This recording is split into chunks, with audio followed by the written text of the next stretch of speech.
Here at Bilbao's Guggenheim Museum, the latest exhibition is Art at War, which details how artists in France at the onset of the Second World War reacted to the horrors of German occupation.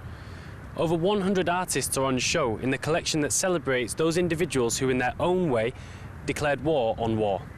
French art in the early 40s can be neatly divided into the official taste of the Vichy government and Nazi occupiers, and that which was not approved by state censors at the time. Those who found themselves subject to censorship included Picasso, Matisse and Kandinsky, who among other greats are on show here. There was a big amount of artists, some of them really known and other ones really unknown, that used the art of like a type of resistance of what was happening, and they were producing art in the worst conditions that you can imagine, and the art that they produced, it was an issue of dignity. So this exhibition deals mainly about that art produced by these artists that were against of what was happening, and not the art that was produced by the official artist. Incredibly, even those who were held at concentration camps did not lose the determination to keep producing work, using whatever they could find in their surroundings to respond to their bleak situation in the only way they knew how, by creating art.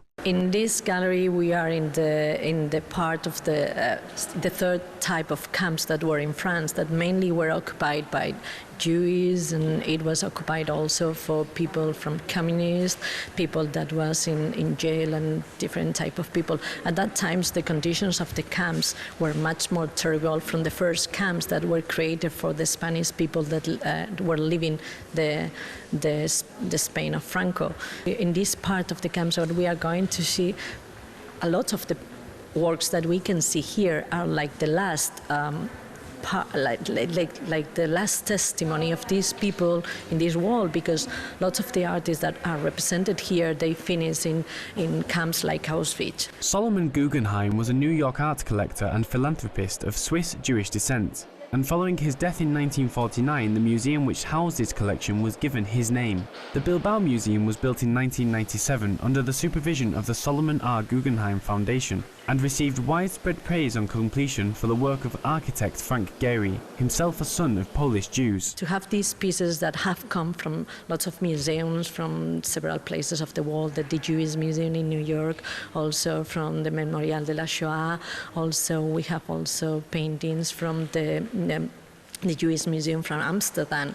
We can see here a selection of works by Charlotte Salomon, who was a Jewish girl that was a friend.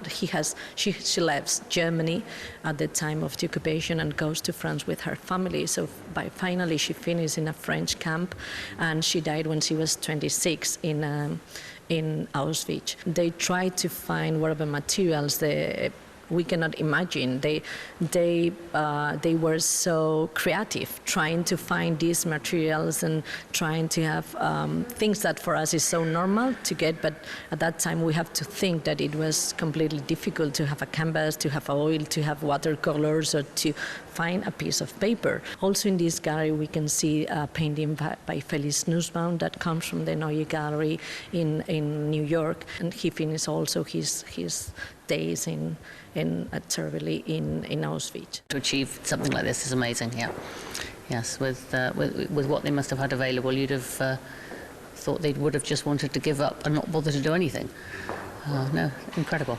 I think it's very depressing about the history of that precious moment in France for the Jewish people. What is it that made them want to continue making art in those conditions?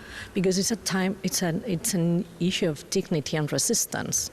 They are trying to doing something in a place where it's supposed that you are not doing anything, just wait to think what is going to happen. Perhaps the greatest testament these 500 works pay is to humanity's ability to rebel and create, even in the most hostile of environments. While these acts of rebellion often ended up being their last, the artists of Art at War still live on through their work.